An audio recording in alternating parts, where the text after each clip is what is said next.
ওনাকে বেগম জিয়া খুব আদর করতেন।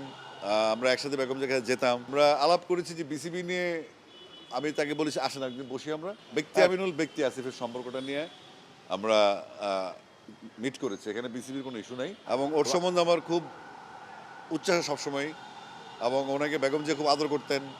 আমরা একসাথে বেগম জিয়ার কাছে যেতাম। তো আমরা বেসিক্যালি যাওয়ার উদ্দেশ্য হচ্ছে উনি আমাকে ফিল করছিলেন, আমি আমাকে ফিল করছিলাম পুরনো সম্পর্কের এসে।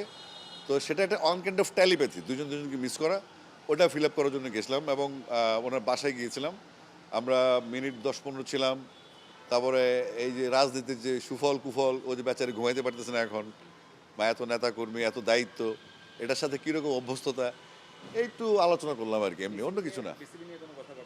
না, আমরা আসলে বেসিক্যালি ব্যক্তি আমিনুল, ব্যক্তি আসিফের সম্পর্কটা নিয়ে আমরা মিট করেছি। এখানে বিসিবির কোনো ইস্যু নাই। তো আলাপ যে হয় নাই তা না। আমরা আলাপ করেছি যে বিসিবি নিয়ে আমি তাকে বলেছি, "আসেন একদিন বসি আমরা।"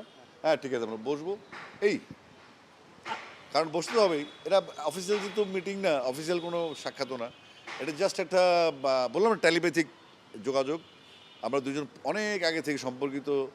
আর আমিনুলকে আমি সবসময় ক্রীড়ামন্ত্রী বলতাম, সবার সাথে পরিচয় অতীতে যখন ছোট ছিলেন, মানে রাজনীতি শুরু করেন, ফুটবলার ছিলেন।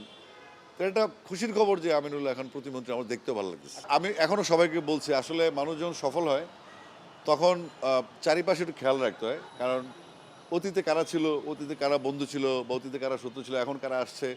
যেহেতু একটা লম্বা সফর আমিনুলের শুরু হলো, তার ক্যারিয়ারের নতুন মাত্রা এটা, এবং উনি প্রতিমন্ত্রী হয়েছেন। ভবিষ্যতে বাংলাদেশের স্পোর্টসের জন্য তার একটা বিরাট বড় ভূমিকা আমরা আশা করি। একজন ক্রীড়া প্রতিমন্ত্রী হিসেবে, স্পোর্টসম্যান হিসেবে, উনি তো প্র্যাকটিক্যালি স্পোর্টসম্যান। তো সেটা আমাদের জন্য খুব ভালো যে বাংলাদেশে একজন প্রতিমন্ত্রী এসেছেন যিনি স্পোর্টসম্যান। এসব নিয়ে আলোচনা আর পুরনো স্মৃতি রোমন্থন করলাম আর কি। আমরা ওনার ওই ধানসিঁড়ি একটা রেস্টুরেন্ট আছে ১ নম্বরে, এই মিরপুর ১-এ, ওটা আবার আমি উদ্বোধন করে আসছিলাম। তো ওটার স্ট্যাটাস জানলাম। তো এটা ৬ বছর আগে থেকে খুব ভালোভাবে চলতেছে। আগে অস্থায়ী ছিল, এখন স্থায়ী হয়েছে ৬ বছর আগে। এই সমস্ত আলাপ, অন্য কিছু না।